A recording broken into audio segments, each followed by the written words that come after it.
Meta Radio, productora de contenidos. Radio con imaginación. Una radio en donde tú eres parte de esa radio. Meta Radio.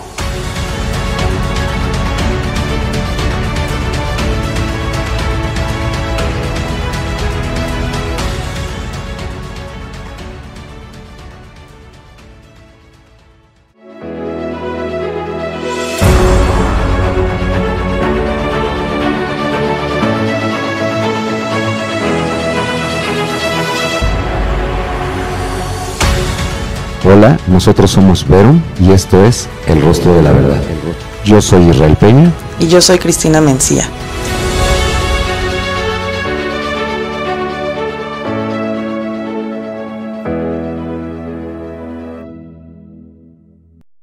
Usted está dormido. No sabe quién es porque no se conoce a sí mismo. Hoy es una persona, mañana es otra. Usted no hace las cosas lo hacen a usted. Así que me atrevería a decirle que si no toma en cuenta lo que le digo y si no asume el trabajo sobre sí mismo como lo más importante que haga en su vida, seguirá durmiendo hasta el día de su muerte. Esta frase es de George Gurdjieff y esto es Verum, el rostro de la verdad.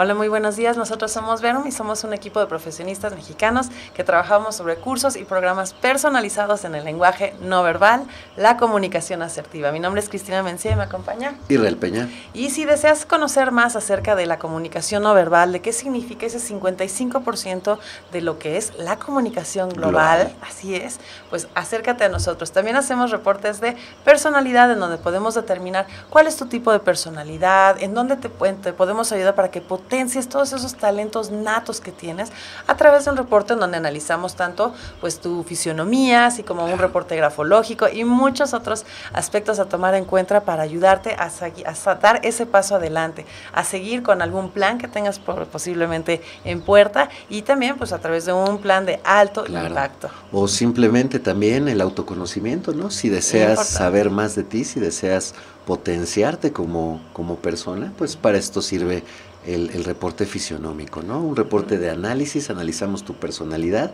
y cómo es lo más óptimo que se desenvuelve esa comunicación, porque lo que hablamos, el concepto fundamental siempre será la comunicación. Así es.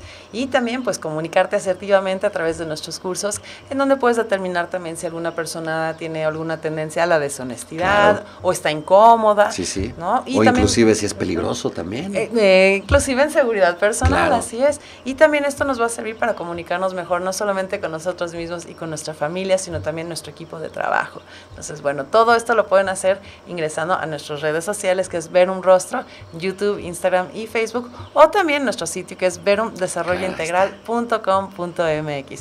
Y bueno, como siempre comenzamos enviando saludos. Sí. Y el día de hoy, bueno, queremos dar gracias a todas las personas que nos han inspirado y que han apoyado a la creación ya durante más de 3 años de Verum de Desarrollo este proyecto Integral. Que ya está. Sí, así es. Y bueno, pues seguimos en pie. Y con ello agradecemos también a la maestra Jurado, también a Ile Jurado, a Karen, a Nuri, a Kenji, Mauricio Sánchez, que también siempre nos está apoyando, y Naye, que también nos está apoyando. Y felicidades también a Yatza por su cumpleaños. Y bueno, pues en el programa del día de hoy vamos a platicar sobre la importancia de lo que ha ido ya ganando todo el conocimiento del lenguaje no verbal, la psicología facial también en especial, ¿no? Que viene siendo el estudio del comportamiento sobre los seres humanos, y para ello tenemos que, pues obviamente, una invitada súper especial que ya habíamos mencionado el programa pasado, y vamos a tener una entrevista con Cristina Gabarre. Ella es una figura muy reconocida dentro de estos estudios en psicología facial y también morfopsicología. Entonces, bueno, pues vamos a comenzar con esta sesión. Hablamos primero de las emociones. En Verum estudiamos el lenguaje corporal, como lo sabemos, y los distintos tipos de personalidad que podemos tener. Con ello, obviamente, buscamos potenciar los talentos de un individuo, ¿no? Que se sienta confiado en sí mismo, confiado en sus acciones y que evolucione en todas las áreas de su vida. Para ello, es importante conocer cómo se muestran las emociones en el rostro, donde analizamos las marcas que la repetición de dicha emoción ha dejado en el rostro mismo. Las emociones son materia de estudio de la psicología, las neurociencias y el lenguaje corporal. El significado etimológico del término emoción será el impulso que induce la acción. En otras palabras, las emociones son aquellos sentimientos o percepciones de los elementos y relaciones de la realidad y la imaginación. Este sentimiento se va a expresar físicamente, ¿no? Cualquier emoción como la que estamos viendo en esta tabla, donde hay 6 emociones, pues se representan físicamente, tanto en la cara como en el cuerpo. Así es. Y bueno, sabemos que a lo largo de la historia pues ha habido muchos científicos, muchos psicólogos que han desarrollado teorías y experimentos, por lo que bueno, el estudio de las emociones también fueron estudiadas por el famoso doctor Paul Ekman, ¿no? Un psicólogo contemporáneo y es precursor en el estudio de las emociones y las expresiones faciales. Y nos indica que existen realmente 6 emociones básicas universales, que son la ira, el asco, el miedo, la alegría, la tristeza y la sorpresa. Por otro lado, para un estudio de personalidad nos podemos apoyar en la psicología facial, que es lo que ya hablábamos de Cristina Gabarre, ¿no? De el origen, de dónde surge toda... renombrados. Claro, sí. Que tiene como la finalidad comprender las relaciones entre la forma y funcionalidad craneofacial y cerebral. Todo esto con el temperamento, la personalidad y el comportamiento. Y pues dentro de los precursores que existen dentro de este tema se encuentra el doctor Julián Gabarre. Claro. Él ha sido la primera persona del mundo en realizar estudios científicos que demuestran cómo podemos deducir la conducta y las competencias de las personas a través de su rostro, con una precisión inigualable, demostrando así un conocimiento sin igual en lo que es la psicología facial. Claro, pues conocimiento él lo fundó, ¿no? Exactamente, sí, aparte es fundador del Instituto Superior de Morfopsicología, entonces bueno, tenemos ahí mucho conocimiento. Claro, asimismo, de quien hablamos al principio, ¿no? Su hija Cristina Gabarre Armengol, docente en el instituto de su padre y fundadora y directora de FaceCode, organización educativa de posgrado dedicada a la docencia y divulgación de psicología craneofacial, pues nos acompaña el día de hoy para hablarnos de esta disciplina, cómo surge, el papel como científica que ella misma desempeña, y cómo se ha aplicado en el estudio de las heridas del alma en el rostro, ¿no? Cómo todo este estudio ya llega a algo muy específico que será las heridas del alma, ¿no? Cómo se marcan estas 5 heridas en nuestras emociones, en nuestro rostro. Así es, y bueno, no se vayan, vamos a un corte musical y después del corte regresamos con esta entrevista súper interesante. Regresamos.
bueno, regresamos después de este pequeño corte musical y como lo habíamos prometido, tenemos a una invitada súper, súper, súper especial con nosotros. Sí. Tenemos a Cris Gabarra, que, bueno, ella es licenciada en psicología, tiene una máster en investigación en psicología aplicada a las ciencias de la salud y en psicopatía clínico-infantil, infanto-juvenil. Lleva toda su carrera dedicada a la formación del posgrado de profesionales en psicología cráneo-facial. Vamos a aprender algo muy interesante el día de hoy. Y también pues es fundadora y directora de The Face Code, que es una organización educativa de posgrado dedicada a la docencia y divulgación de psicología cráneo-facial. Entonces, bueno, pues Cris, muchas gracias por estar aquí con nosotros. Bienvenida a este Hola, hola. Gracias por invitarme, muchas gracias. Estoy muy contenta también de poder disfrutar este encuentro con vosotros y poder dar a conocer a cuantas más personas mejor esta preciosa disciplina que es la psicología craneofacial. Sí, claro, claro. Muchas gracias. Sí, muchas gracias. Y bueno, pues platícanos un poquito, ¿quién es Cris Gabarra? ¿De dónde viene toda esta información? ¿Por qué has estudiado todo esto? Es una historia muy interesante. Bueno, es una larga historia. Yo, mirad, mi papá es morfopsicólogo, es el doctor Julián Gabarre, es la máxima exponencia en esta materia. Aquí lo conocemos perfectamente, todo muy bien. En morfopsicología y psicología craneofacial o psicología facial.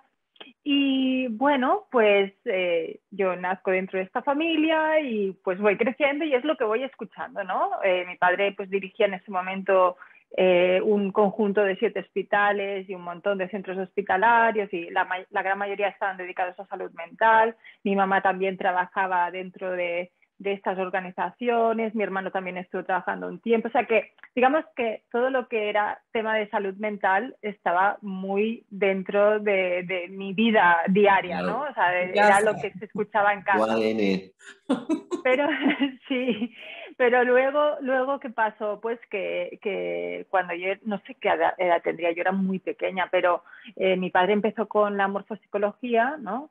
Y pues claro, de golpe, pues a mí me parecía muy curioso, ¿no? Que las personas por la cara pues nos pudieran transmitir información. Entonces yo siempre estaba preguntándole, ¿no? Siempre andaba detrás preguntándole y esto y lo otro, tenía muchísima curiosidad.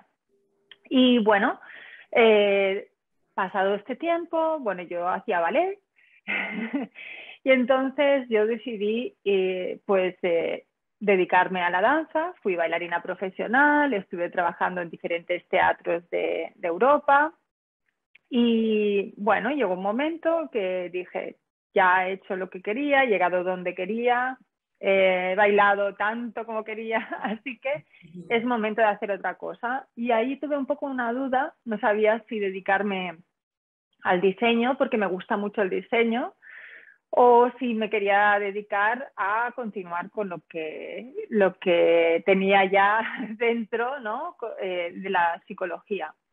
Y finalmente me decidí por estudiar psicología, al tiempo que ya me tomé en serio de voy a estudiar profundamente morfo y me voy a presentar al examen, sí. Que tenía mucho reparo, porque claro, era mi padre quien iba a corregirlo y mi padre es muy puntilloso, lo que es bueno, también es exigente, pero claro, yo sabía que conmigo lo iba a hacer mucho más.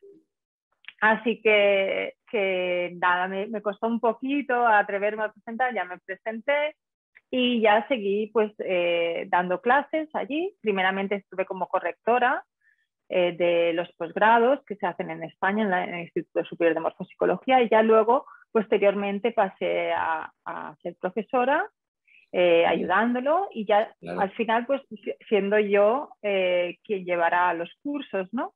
Y montará materiales y estructurará plan docente y todas estas cosas. Y entonces, durante este tiempo que yo estoy haciendo todo esto, estoy a la vez estudiando este máster en investigación porque nuestro interés es ir probando poco a poco todos los conocimientos que tenemos sobre esta disciplina e irlos probando científicamente. Así que inicié este máster en investigación y estuve, pues todavía estoy en el equipo de investigación de Craniofacial Psychology Institute y ahí estoy estudiando, buscando información, informándome, nutriéndome, haciendo mis propios experimentos Y claro, y llevándolo siempre a la formación que estás impartiendo, ¿no? O sea, vamos actualizando Claro, conocimiento y lo vamos... y sobre todo esta Y labor bueno, súper importante que dices, ¿no? De validar el conocimiento de una manera científica, ¿no? Porque pues esto realmente es una disciplina que se está creando y se está generando como ciencia, pero para generarla totalmente necesitamos todos estos estudios, ¿no? Hay que investigar. Hay que investigar. ¿Qué labor tan importante la tuya, la de tu padre? Te admiramos sí, aquí en México, tienes un club gracias. de fans Sí. completamente porque es Sí, la difícil acceder investigación a este además es bastante conocimiento. desagradecida, ¿eh? Sí, Bastante, porque es mucha inversión de tiempo y de dinero también. Si no sí, tienes sí, fondos, sí. los tienes que poner tú. Y, y realmente es poco agradecida, ¿no? Porque aunque hagas una investigación y pruebes algo, Claro, encuentres una, cuando digo pruebes, dices, bueno, tengo esta hipótesis y sí, y claro. que haya estas relaciones entre estas variables, ¿no?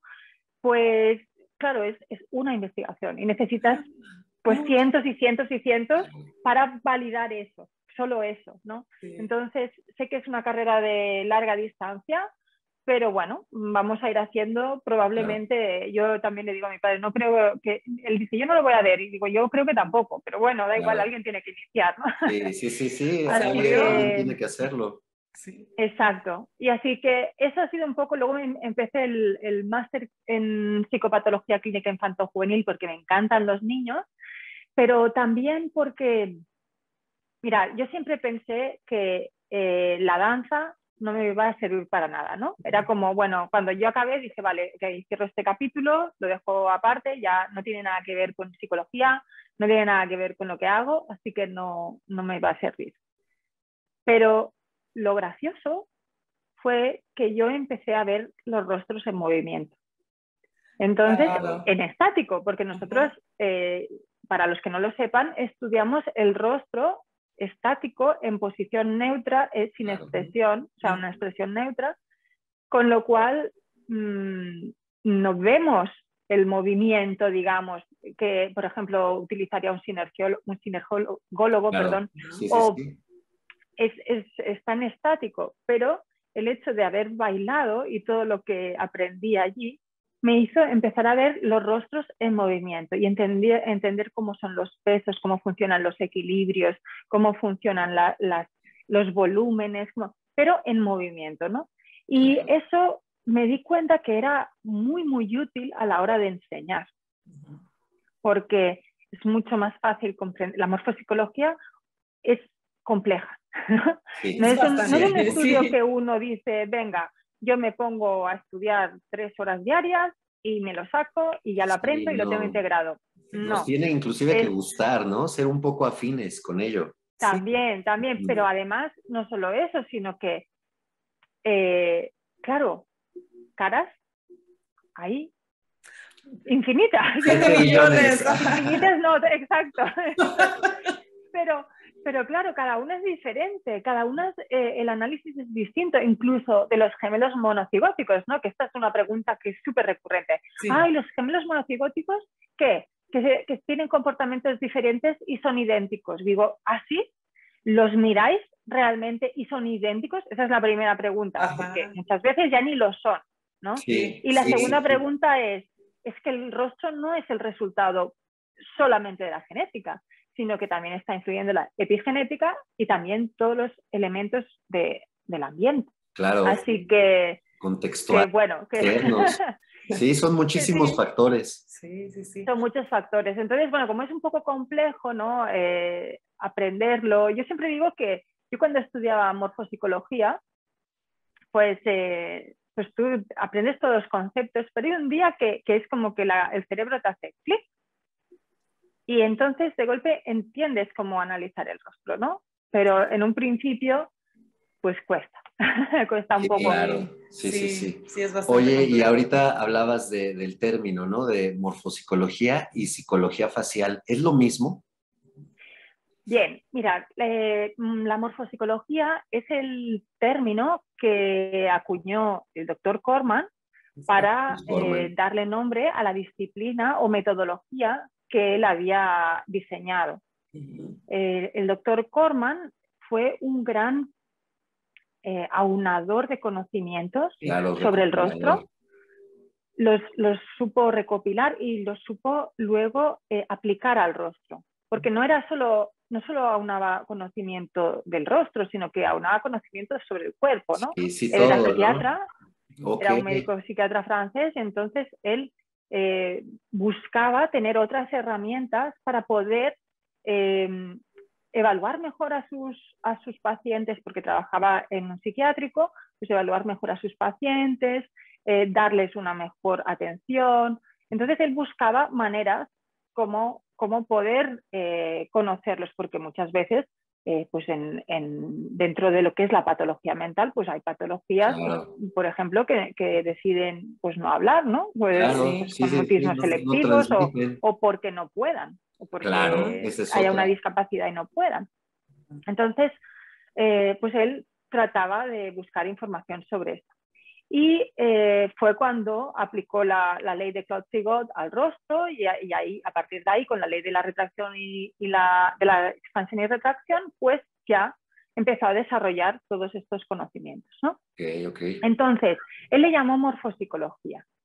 ¿Qué pasó? Que la morfopsicología, digamos, a nivel académico, universitario, se la ha refutado, o sea, se la ha rechazado más bien, ¿no? Ok, se la ha rechazado porque se la ha asociado a los conocimientos del Lombroso, que Ok, luego comprobaron ok. que no eran El tema frenológico y todo, ¿no? Que eso no sí, estuvo que tampoco comprobado. no es que no fueran correctos, yo no los he estudiado en precisión, os voy a ser sincera, pero yo, por lo que conozco, yo no creo que estaban equivocados. Yo creo que simplemente no estaban teniendo en cuenta ciertas variables del entorno, ¿no? Claro, Lombroso, por ejemplo, él dijo que las personas con rostros más anchos son más agresivos, más violentos, ¿no? Bien, nosotros si pensamos en los rostros más anchos, normalmente son los dilatados los que acostumbran a tener los rostros más anchos. El dilatado, para los que no conocen morfopsicología, lo asociamos a la edad cronológica del niño. Entonces, por lo tanto, creo que un bebé es poco agresivo, ¿no? claro, Son todo lo contrario, ¿no? claro. Son estructuras más calmadas, más tranquilas, con más paciencia, con más aguante. Entonces, que son menos sensibles, con lo cual lo que pase fuera pues les va a afectar menos, con lo cual son personas de por sí menos violentas, menos agresivas. Realmente la agresividad, ¿dónde está? La agresividad está en lo retraído. El Claro. retraído es el verdaderamente agresivo, más si hay tono, ¿no? Pero el agresivo es el retraído, el que tiene la cara más estrecha, los sentidos más finos. Todos esos elementos dan lugar a una mayor agresividad, que obviamente esa agresividad la entendemos como fuerza que nosotros la podemos proyectar de una manera agresiva o también la podemos proyectar en realizaciones. Claro, ¿no? es Todo una dependerá. fuerza impulsadora, ¿no? Exacto, ¿no? Pero claro, ya vemos que el concepto de base no va con la morfopsicología. ¿Pero con qué va? Va con lo que sucedía en ese momento, en el tiempo que le tocó vivir al Lombroso. Claro. En el tiempo que le tocó vivir al Lombroso era también tiempo de la ley del más fuerte. El que tenía más fuerza era el que imponía, tenía era el que... la capacidad de imponerse. Claro, Ahora, hoy en día, el fuerte. el uso del poder también puede ser utilizado de manera de manipulación mental, ¿no? Claro. Entonces, en ese momento, obviamente, las conductas más agresivas quizá las podían mostrar personas con la rostros gente más grande, anchos. ¿no? Más corporal.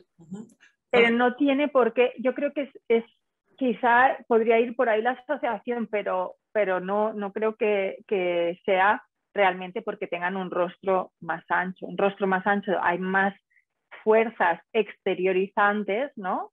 pero no tienen por qué ser violentas. Claro, claro. Entonces, hablando... Entonces, Sí, perdona, porque me Margen. preguntabas si no te acabé de contar, tienes razón, es que me disperso. Sí, no Bueno, pasa pues, nada. al final, ¿qué pasó? Que este término de morfopsicología fue un poco pues como rechazado, se empezó a rechazar, ¿no? Y también empezó a haber gente que empezaba a decir que hacen morfopsicología, pero no están haciendo morfopsicología. Con lo cual, cuando yo estaba trabajando con mi padre, pues hubo un par o tres de catedráticos que nos dijeron, ¿por qué no le cambiáis el nombre? Y ya que vais a empezar a hacer con investigación científica y tal, ¿por qué no le cambiáis el nombre? Total, que le cambiamos el nombre y le pusimos psicología craneofacial. Craneofacial, ¿por qué? Porque es un término es un término médico, ¿no? Craneofacial es mucho más sencillo, ya que vamos a hacer investigación y vamos a tener que usar keywords para entrar dentro de las diferentes bases, ¿no? Pues vamos a utilizar craneofacial. Y bueno, así creamos el Institute of Craniofacial Psychology, que es este instituto para la investigación. Y luego mi padre, cuando fue a escribir su nuevo libro, su último libro, creyó que era mejor psicología facial. Así que le llamo psicología facial. Claro. Entonces tenemos aquí un montón de nombres. Sí, claro. Sí. Pero digamos que la psicología craneofacial definitivamente va a estar ligada a todo el conocimiento científico. La psicología facial en principio debería también, y la morfopsicología sería el estudio del rostro integrándolo todo, ¿no? Igual que la fisionomía estudia pues partes por separado, o por ejemplo la frenología estudia partes del cráneo. El cráneo por separado. Esta sería un poco la diferenciación. Digamos que todas son primas hermanas. Sí, ¿no? sí, pues son familiares, ¿no? Van ligadas, pero cada una...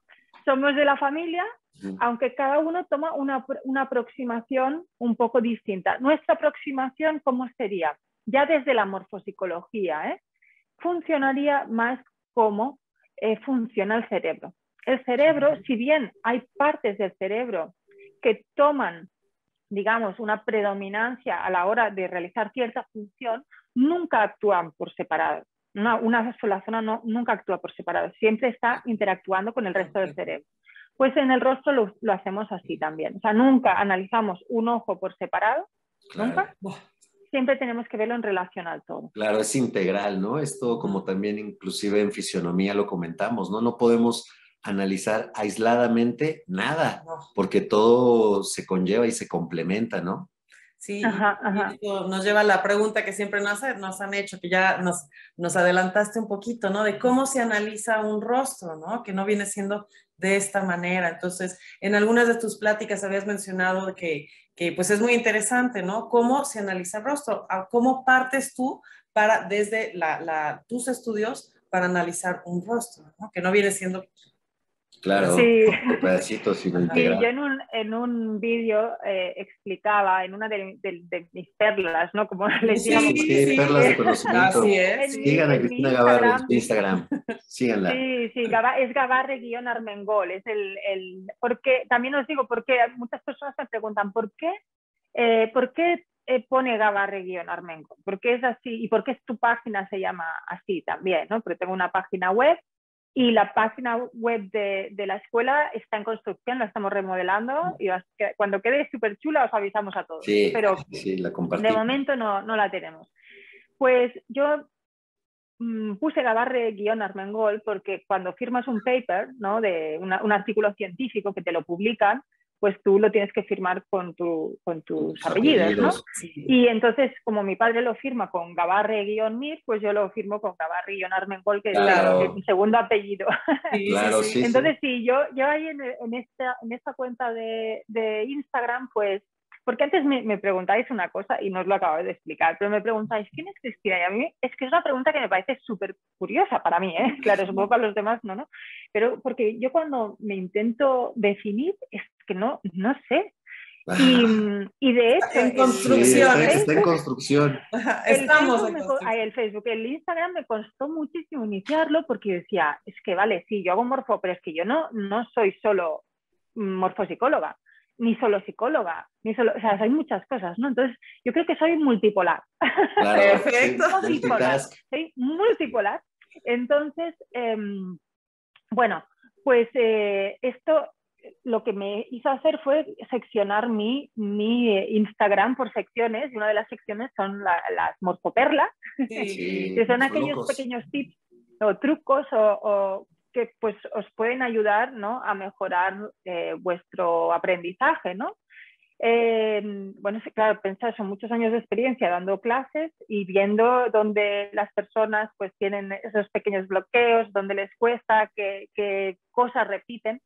Pues una de las cosas que aprendemos en el posgrado es cómo hacer un estudio. Entonces os voy a hacer un breve resumen porque obviamente es una lección entera, son casi 2 horas de clase. No, claro. Así que, pero os voy a hacer un pequeño resumen para que se pueda entender, ¿no?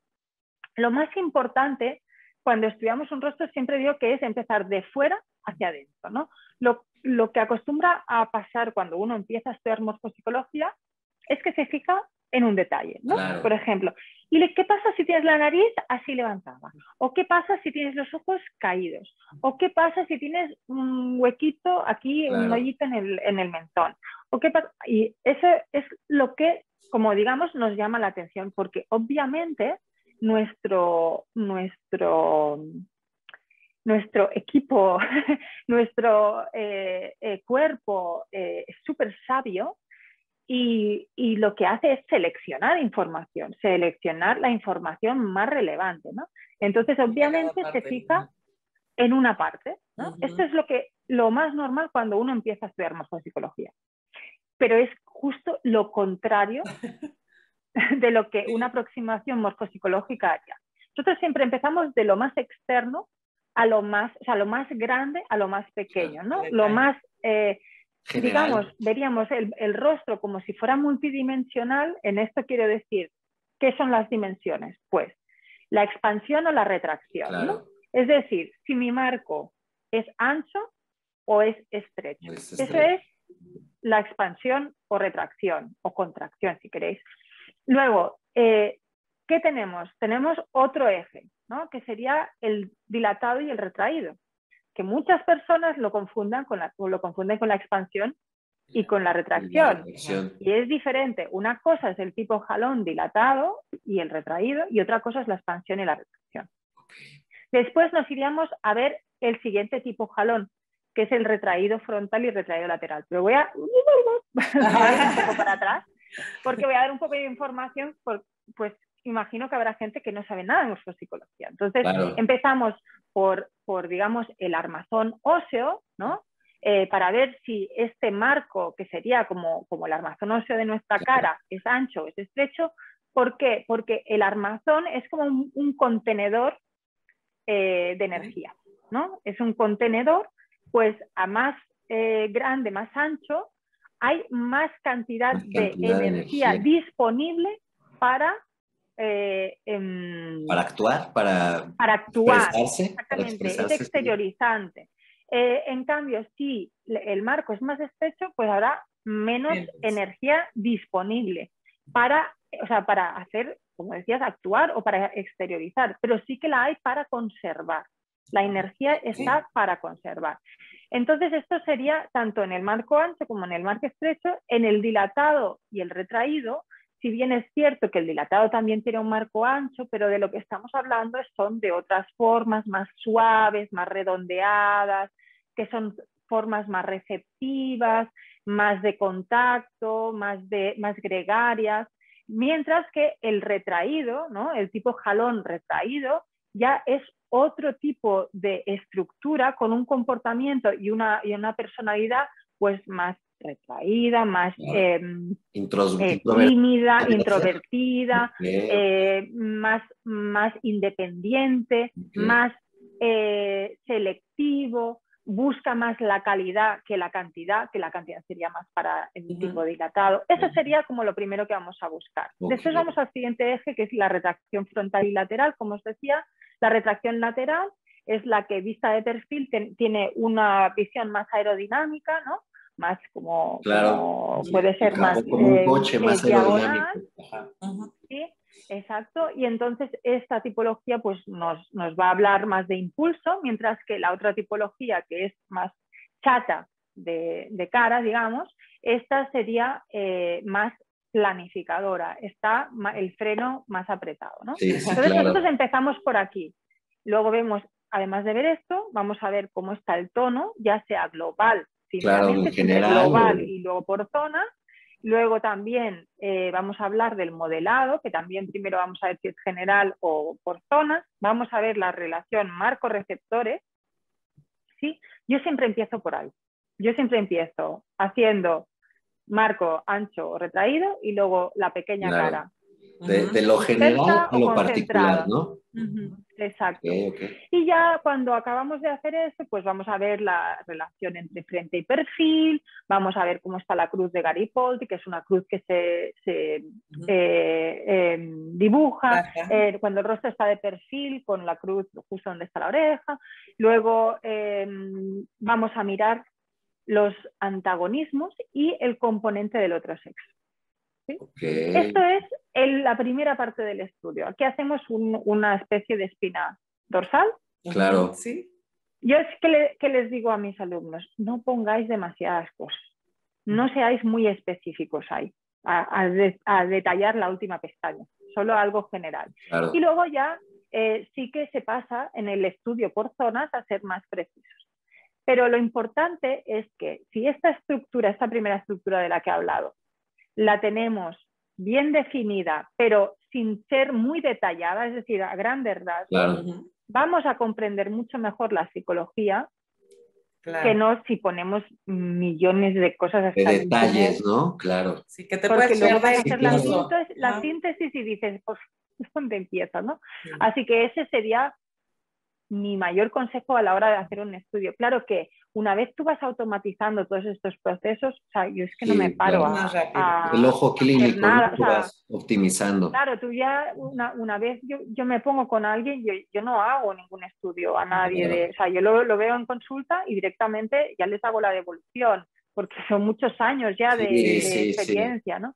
Pero sí que cuando se está aprendiendo y cuando ya uno es morfopsicólogo, los primeros años puede ser de gran ayuda poderse hacer pues ese esquemita para echarse la mano. Sí, la práctica hace al maestro, definitivamente. Y bueno, pues muchísimas gracias, Cris. Hemos llegado a la primer sección de este programa, así es que no se vayan, regresamos con más información, una pregunta súper interesante con la siguiente sección, así es que no se vayan. Muchísimas gracias, Cris. Regresamos en unos minutitos. Muchas gracias.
regresamos después de este corte musical, como sabemos, con la segunda parte de la entrevista con Cris. Súper interesante. Muy interesante. Llena de datos científicos.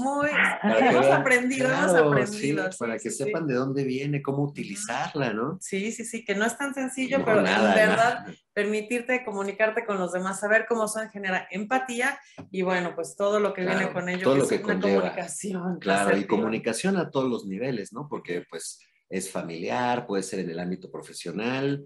El día que te comuniques con alguien. Claro. Con uno mismo, mirando con uno mismo. Así es.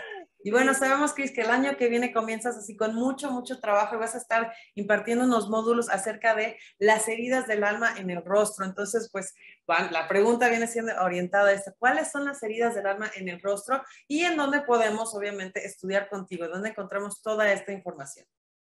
Ok, bueno, vamos a ver. Primeramente, estos módulos que los voy a impartir ahora en España, ¿no? Van a impartirse en enero de momento. Y son los 2 últimos módulos que me quedaban de toda una serie que es una formación articulada sobre las heridas del alma en el rostro, ¿no? Y si bien hay mucha más información, no solo se tratan las heridas del alma en el rostro. Esta formación está pensada para personas que ya tienen conocimientos en morfopsicología, no para neófitos, puesto que hay que conocer, pues, claro, toda la nomenclatura, bueno, hay que tener una base para poder atender, ¿no? Quizá no hace falta haber terminado unos estudios de posgrado con mi padre, no es tan necesario, pero sí por lo menos haber hecho un primer curso y tener una idea. Sí. Aunque lo ideal realmente están pensadas para personas que ya son morfopsicólogos y ya están diplomados, ¿no? Claro, sí. Pero bueno, todo esto, ¿de dónde sale? Pues sale de un día, yo estaba pues buscando en internet, ¿no? Y me encuentro con un libro que se llama Las heridas del alma en el rostro. No, las heridas las 5 heridas, no. Las 5 heridas que impiden ser uno mismo. Esto es. Y dije, uy, bueno, me lo encuentro, me encuentra el libro a mí. Claro. Y yo lo leí y a mí me pareció muy curioso porque yo en consulta me vienen muchas percepciones, ¿no? Claro, y ahí sale la Cristina Brujilla que sí tiene la bola de cristal. Pero no, lo que pasa es que me vienen muchas percepciones, ¿no? Y claro, yo no las podía acabar de detallar con la morfopsicología, o no sabía en ese momento hacerlo, ¿no? Porque era pues más como una intuición. Y cuando leí el libro, me empecé a dar cuenta que era eso lo que yo estaba viendo en el rostro. Entonces, ¿qué pasa? Que este libro, que es de Lise Bourbeau, y que viene también de los... Ay, se me ha olvidado el nombre. De la caracterología de Reich.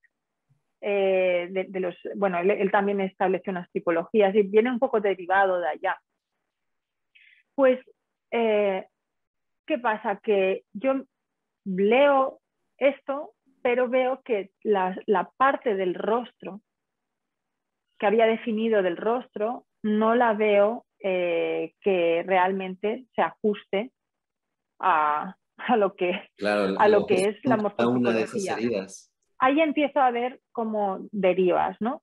Y ahí fue cuando yo en consulta pues empiezo a investigar sobre esto con las personas que iban viniendo. Yo les iba preguntando, ¿no? Iba introduciendo el tema y les hacía la pregunta y sí, no fallaba. O sea, que realmente no era tal cual ponía en el libro, ¿no? Entonces me preguntáis, ¿y cuáles son las heridas?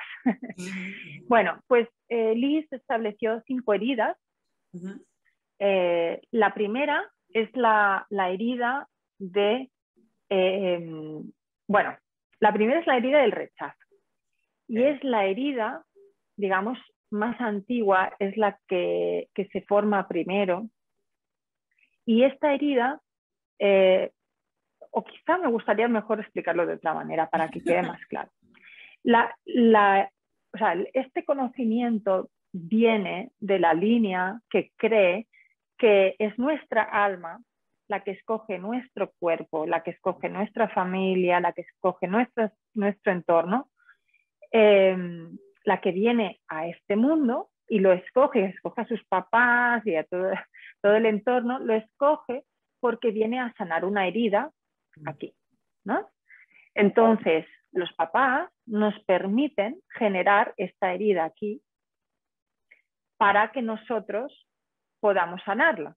Claro, trabajarla, superarla. Exacto. Perfecto. Y igual que nosotros aprendemos a través de generar esta herida, nuestros padres también aprenden a través de nosotros sobre sus heridas. Que normalmente las heridas van bastante relacionadas en familia, ¿no?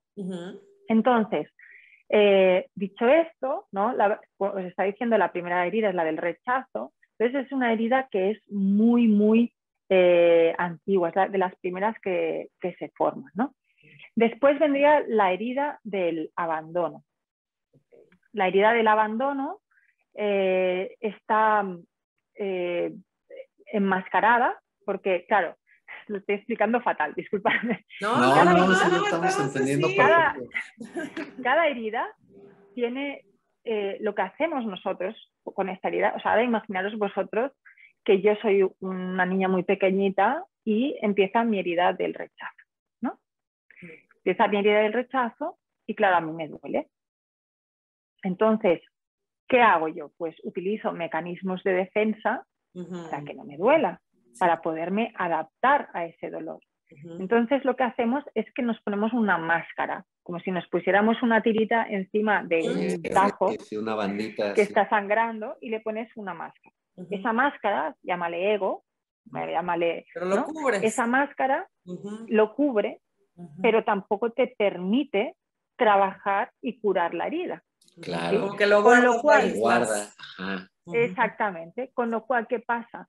Que cuando alguien te toca la herida otra vez, pues sí, porque no está sanada, está oculta, ¿no? Está oculta. Está oculta. Y entonces la máscara toma ahí take over, o sea, se adelanta y para protegernos, ¿no? Entonces el que tiene la herida del rechazo genera la máscara del huidizo. ¿Sí? Entonces todas las formas son formas más huidizas, o sea, personas más delgadas, altas. Claro. La típica persona que vosotros estáis dando clase y acaba la clase y tenéis que pararos 2 o 3 minutos para pensar, ¿ha venido hoy o no ha venido? Claro. Porque realmente pasan bastante desapercibidas. Después también está la herida del abandono, que se forma después, ¿no? Un poquito después, y esta herida se pone la máscara del dependiente. ¿Sí? Entonces, son personas pues, que tratan de llamar más la atención, que son más dependientes, que a veces pueden tender a dramatizar ciertas cosas o a ser muy víctimas, aunque todas las heridas pueden serlo, pero en este sentido más dramático, ¿no? El cuerpo de estas personas acostumbra a tener algunos elementos de la atonía. Son más laxos. La atonía tiene que ver con un sistema nervioso más laxo, más relajado, no tan activado, ¿no? Claro, más débil podría ser también. O simplemente más relajado. ¿Sabes qué pasa? Que cuando hablamos a mí me cuesta a veces un poco buscar los términos y me paso 3 horas diciendo, porque estoy tratando de buscar un término que no se malinterprete. Porque si tú a mí me dices débil, yo sé lo que me estás diciendo y entiendo por qué me estás diciendo débil. Pero sé que una persona neófita puede entender débil como de carácter, ¿no? débil de otra situación. Sí que, por ejemplo, son más laxos, vamos a decir, ¿no? Por ejemplo, tienen que ser fuertes para seguir una dieta. Vamos a decir algo como esto, seguir una dieta, ¿no? Entonces, ¿qué les pasa? Que no tienen ese rigor, ¿sabes? De ser tan perseverantes. Perfectamente bien, ¿no? Sí. Entonces, ahí podríamos hablar de esa debilidad o esa laxitud. Porque me coman un trocito de chocolate no pasa nada. No pasa nada. Ajá, ¿no? Sí, muy laxo en eso, sí, no claro. pasa nada. Sí. Entonces, este tipo de herida son heridas que siempre buscan el apoyo de alguien. Y los vais a ver que andan apoyándose en algo o están en la pared y se apoyan la pared así. O dependientes de algo como concepto. O de una persona. Ajá. En las fotos los veis mucho como colgados de alguien, también lo podéis ver. Entonces, esta sería la segunda herida. Luego tenemos la tercera herida, que es la herida de la humillación. Okay. Y entonces esta herida se pone la máscara del masoquista. ¿Sí? La herida de la humillación es una herida que se genera normalmente con la persona que cuida de nosotros, si le pone mucha atención a todos los temas de limpieza y que nos pueda hacer sentir como que no somos limpios o como que lo que hacemos no está bien, ¿no? Porque tiene mucho que ver con el hacer. Entonces, estas personas acostumbran a tener miedo de ser libres, ¿no? Tienen miedo de ser libres, porque realmente creen que si son libres no se van a poder contener y entonces se van a pasar y entonces se les va a regañar, que eso es lo que acostumbra pasar muchas veces, ¿no? Entonces, a los papás cuando tienen esta estructura hay que decirles que no sean muy, muy duros con ellos. Muy protectores. Duros, inquisitivos, autoexigentes. Sí, que no sean con su limpieza, porque hay veces que yo lo veo, ¿no? Que dicen, mira qué marrano que eres, que te hacen... Sí, y uno peor que ellos, ¿no? Perdón, claro, exacto, ¿no? O cosas, o ¿por qué te has comido todo esto tan rápido? ¿Sabes? O sea, es como, ¿ves? Es como la manera como yo hago las cosas como que no está bien, ¿no? O esos niños que a lo mejor se hacen caca encima, claro. y que ya son un poco más mayores y que se les hace una reprimenda por eso, ¿no? Pues eso también puede generar esta herida. Sobre todo se genera con la persona que lleva el rol de cuidador, ¿no? Sobre todo esa parte de higiene y tal. Entonces, estas estructuras tienden a ser bastante grandes, ¿sí? Porque lo que acostumbran a hacer es dedicarse a servir a los demás mucho para que se les reconozca, ¿sí? Y otra vez son un tipo de personas que también son como un poco invisibles, digamos, o ellos se sienten como invisibles. Y el cuerpo, que es muy sabio, cuando se siente invisible... Claro, se hace invisible, ¿no? Más que cuando quiere ser invisible, que entonces se hace invisible, pero cuando se siente invisible, lo que hace es tiende a hacerse más grande. Querer llamar la atención. Para que los otros lo vean, ¿no? Y también porque como son muy serviciales, normalmente tienen unos hombros muy anchos y muy, muy fuertes para poder llevar la carga de todo lo que tienen que llevar, ¿no? Entonces, esta sería una tercera herida. Luego tenemos la cuarta herida, que es la herida de la traición, ¿no? En esta herida, la máscara que se ponen es la máscara del controlador, ¿sí?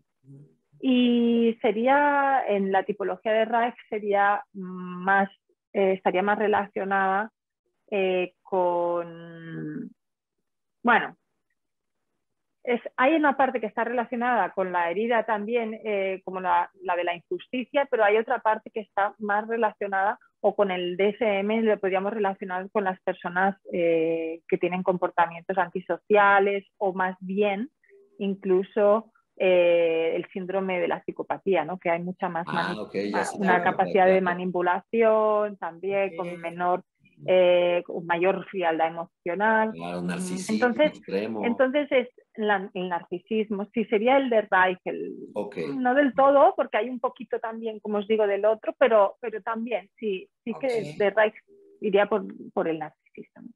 Entonces, se ponen esta máscara de control y son esas personas que nunca pueden delegar las cosas, nunca acaban de confiar, son súper puntillosos y son celosos, son muy celosos, ¿no?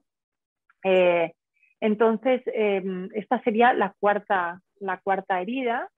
¿Sí? A nivel físico, pues lo acostumbramos a ver mujeres con unas caderas bastante importantes, anchas, unas piernas anchas. En el cuerpo del hombre lo vemos también en una barriga bastante como grande, pero más que grande, grande como estas que salen así hacia afuera, como sí. Y bueno, es que características faciales son muchísimas cosas, entonces así más a grosso modo diría del cuerpo. Luego está por último la herida de la injusticia, y esta herida se pone la máscara del rígido. Y entonces son esas personas que todo lo quieren hacer perfecto, que son súper críticas, sobre todo consigo mismas, pero también con los demás. Son personas que la envidia, digamos, sería una de las emociones que son bastante... Hay que hacer una diferencia entre envidia y celos, porque muchas veces no se entiende. O sea, celos es... Yo tengo celos de que alguien me vaya a quitar algo que está en mi posesión, ¿no? Algo mío. Mientras que envidia es como... uno tiene envidia, por ejemplo, de alguien que tiene algo que tú crees que te pertenece a ti. Claro. O sea, que te lo mereces tú, pero lo tiene otra persona. Y tú, como dentro de la herida de la injusticia, tú sientes que eso es una injusticia porque esa persona no es merecedora como tú. ¿Sí? Por eso sienten la envidia las personas con la herida de la injusticia. Y son muy rígidos, ¿no? Cuando les preguntan, yo por ejemplo, yo tengo la herida de la injusticia, ¿no? Tengo la del rechazo y la de la injusticia bastante marcadas. Todos tenemos las 5. Sí. Todos tenemos las 5. Normalmente tenemos una o dos que son las más potentes. Liz dice que la herida de la humillación no la tiene todo el mundo. Yo, por lo que he comprobado, la tiene todo el mundo. Lo que pasa que quizá menor grado, o también pensar que a lo largo de nuestra vida las heridas a veces se activan o se desactivan, ¿sí? Según la situación que estamos viviendo. Aunque siempre tenemos una o dos que son las marcadas, las que nos llevan, digamos, las que dirigen, ¿no? Yo tengo la de la injusticia y sí que es cierto que nos reímos con una amiga mía que también la tiene, porque claro, todos nos vamos juntando. Y entonces... Sí. A ver, los de las heridas de acá, de este lado. En este grupo número 1. Sí. Exacto. Sí. Pues nosotros nos reíamos porque, o sea, nosotros empezamos la conversación y nos llamamos y es, hola, ¿qué tal? Bien, ¿y tú? Muy bien. Y entonces empezamos, bla, bla, bla, y cuando acabamos decimos, pero por lo demás, bien. Pero pues, bueno, está bien, ¿no? Nos vemos la próxima semana. Exacto, por eso os decía que el que tiene esta herida siempre es como que siempre tiene que mostrarse que está bien. Todo bien siempre. Ajá. Cuando los vemos físicamente, los vemos muy rígidos, ¿no? O sea, yo muy rígida también. Luego los hombros también acostumbran a ser bastante rectos, ¿no? Acostumbramos a encontrar bastante este cuerpo en reloj de arena, unas piernas muy rectas, ¿sí? No es unas piernas que... Son unas piernas realmente que son bastante rectas.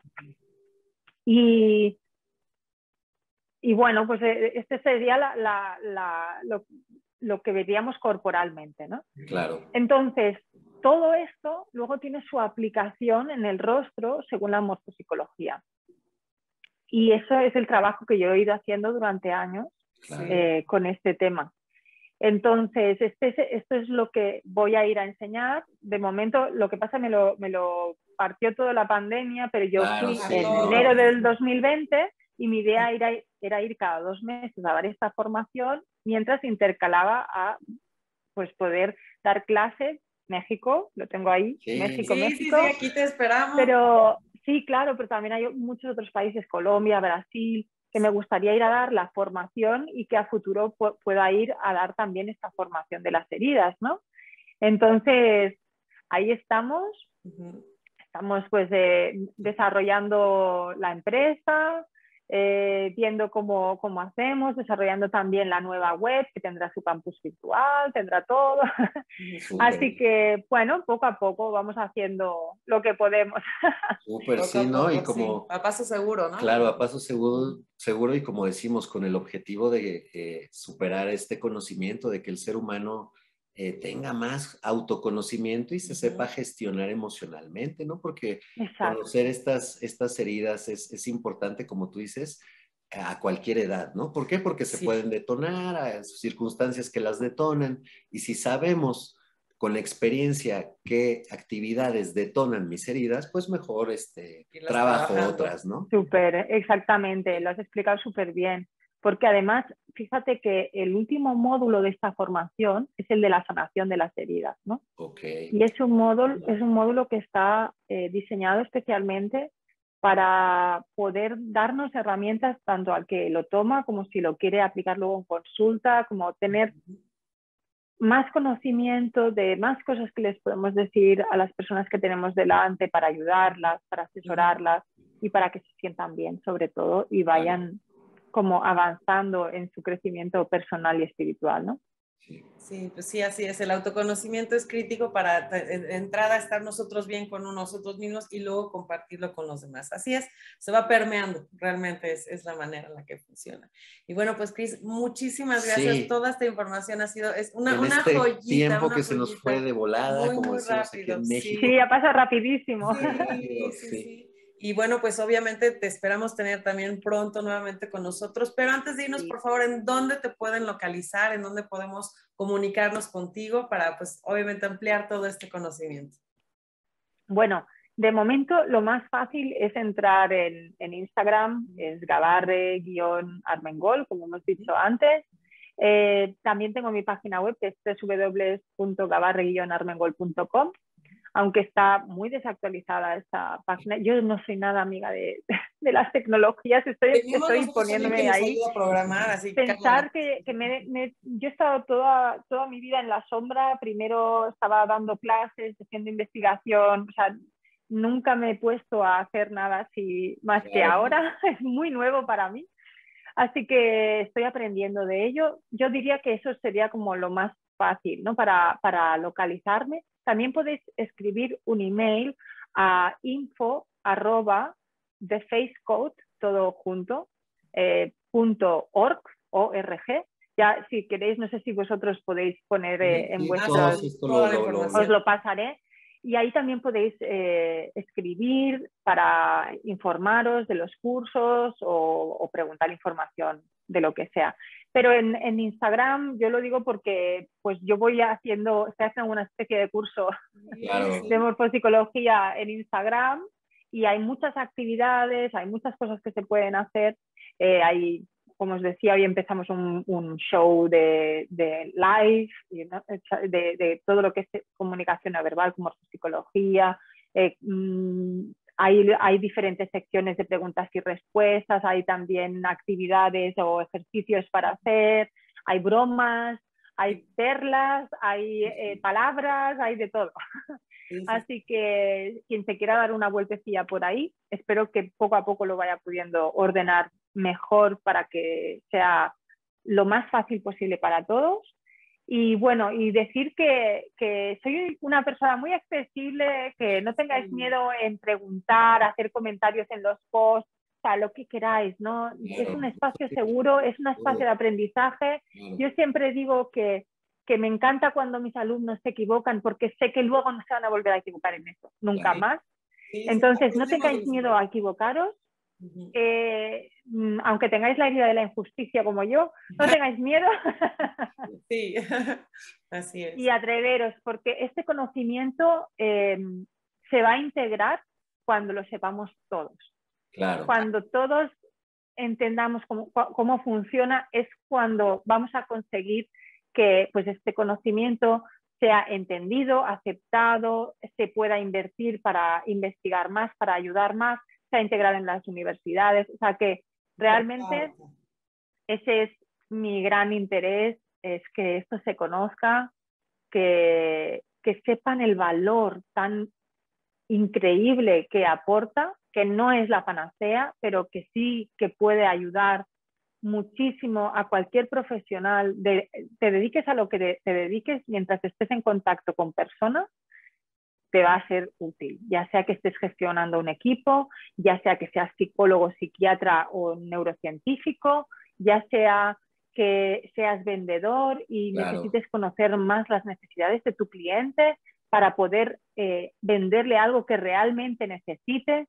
O sea, es que te sirve para todo. Así que, bueno, pues mi interés es ese, espero que lo aprovechéis, lo hago con muchísima ilusión, pero de verdad que soy muy accesible, hacer preguntas, no os cortéis, yo no soy profesora que da clases magistrales, yo doy clases donde todos somos maestros y todos aprendemos, así que adelante. Pues muchas gracias, Cris. Y esperamos que este sea, aunque sea un granito de arena aportado a esto mismo que estás diciendo, a compartir, a este objetivo, que la gente conozca un poquito más acerca de toda la maravilla. Muchísimas gracias de verdad los dos. Yo sé que esta relación va a tener cola, así que nos vamos a ver tan pronto a México, nos vemos y hacemos nuestra cenita y nos compartimos. Aquí tienes tu casa y algo mexicano, vas a ver también lo rico. Vamos a compartir la comunicación también en la cuestión cultural, y culinaria, esperamos. Súper. Muchísimas gracias por acompañarnos. Nos vemos muy pronto y bueno, a todos, muchas gracias por habernos seguido el día de hoy y bueno, pues nos vemos la próxima semana. Esta fue El Rostro, la verdad, con Cristina Gadarre y bueno, nosotros somos Verum, que tengan una muy bonita tarde. Hasta luego. Chao chicos, gracias a todos.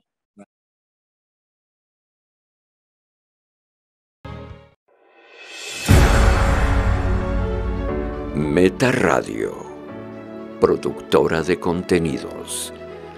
Radio con imaginación. Una radio en donde tú eres parte de esa radio. Meta Radio.